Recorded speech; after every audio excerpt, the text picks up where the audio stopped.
My son inherited millions of dollars from his grandfather, but my father-in-law promised to steal it from him because he deserved it more. So I'm about to add a touch. They really deserve and tell everyone their secrets. Before we get into this story, you should know my son is 5 years old and is nonverbal autistic.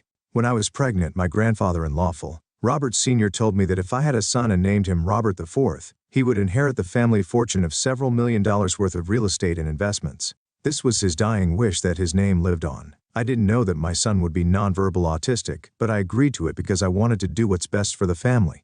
My grandfather-in-law told me that his will was that the property be passed to his son Robert Jr., my father-in-law, and then to his son and my husband Robert III, and then left to our son Robert IV, who would most likely pass it on to his son one day.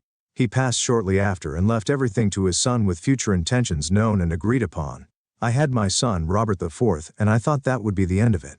Until a week ago, my father-in-law has 2 sons, Robert, my husband, the oldest, and Richard, who is in the middle child, Robert. My husband is hardworking, good with money, and reliable.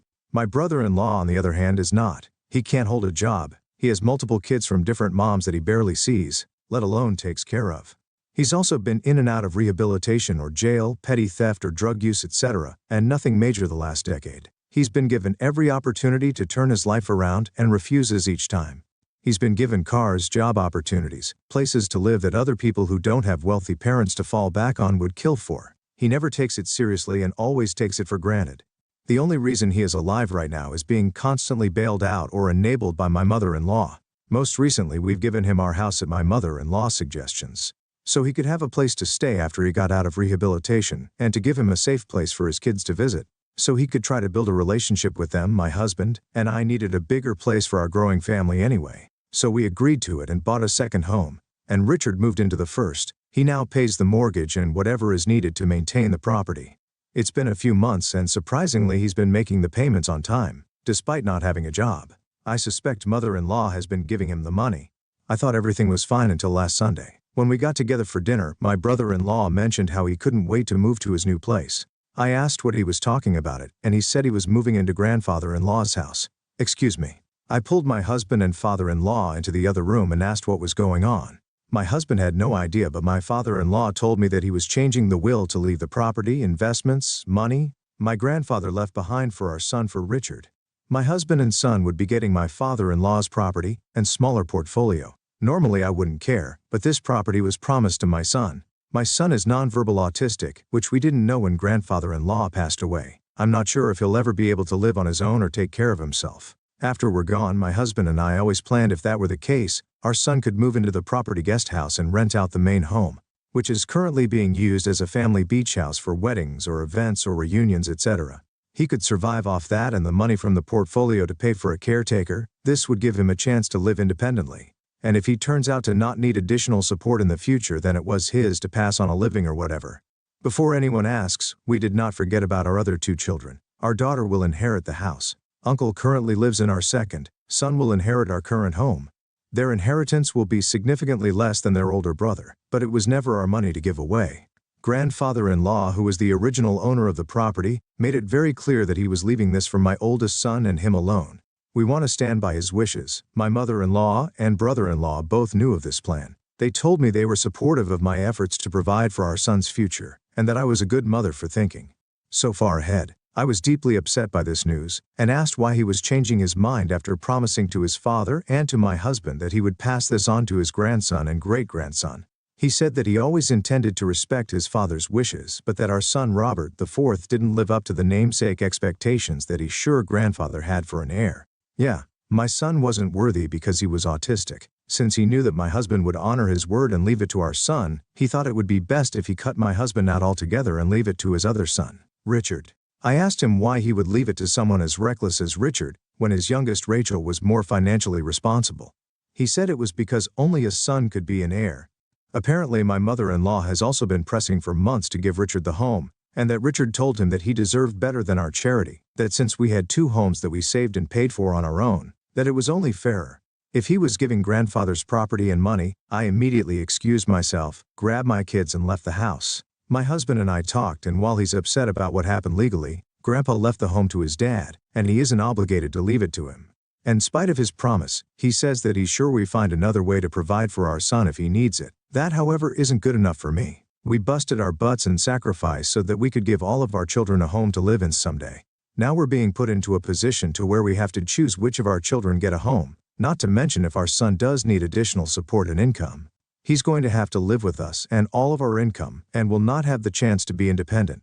This is when I thought about the dirty little secret buried in the family skeleton closet. 2 years ago, my husband and his 2 siblings were gifted those DNA tests for Christmas and found out that Richard was only their half-brother.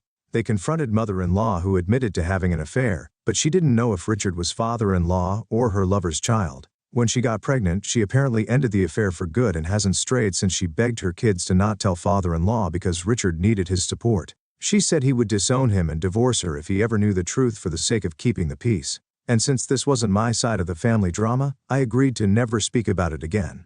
But since we're breaking promises and going behind each other's backs, I just might print out his half-brother status and mail it anonymously to father-in-law. This will, of course, include the family while I happily watch from the sidelines, as well as securing my husband and my son's place as the inheritor of the family fortune. After all, only a son can be an heir, and Richard is not his son. Added, I'd like to give some more context to those in the comments. I am not rich by any means at all.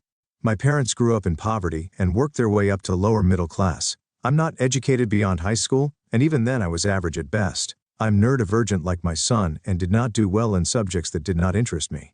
My husband and I met on a high school cool track field, and it was love at first sight. His parents did not want us to be together. I was not the girl they picked out for him, and I didn't come from the right kind of family or have the right connections. My husband knew choosing me was going to make his life harder, and he'd have less support, and he did it anyway. He lost his college fund, so he joined the military. I worked in a pizza shop while he was in training, and we got married right after, and I moved into his 2-bedroom apartment he shared with a guy from his work. I worked at a Waffle House around the corner while he took college classes online. We worked hard to get where we are now. He got out after finished college and we moved back home and bought our first house, a small 3-bed, 2-bath. I want to point out that in the first 5 years of our marriage, while they didn't accept me, they were never mean or rude to me. They called their son regularly.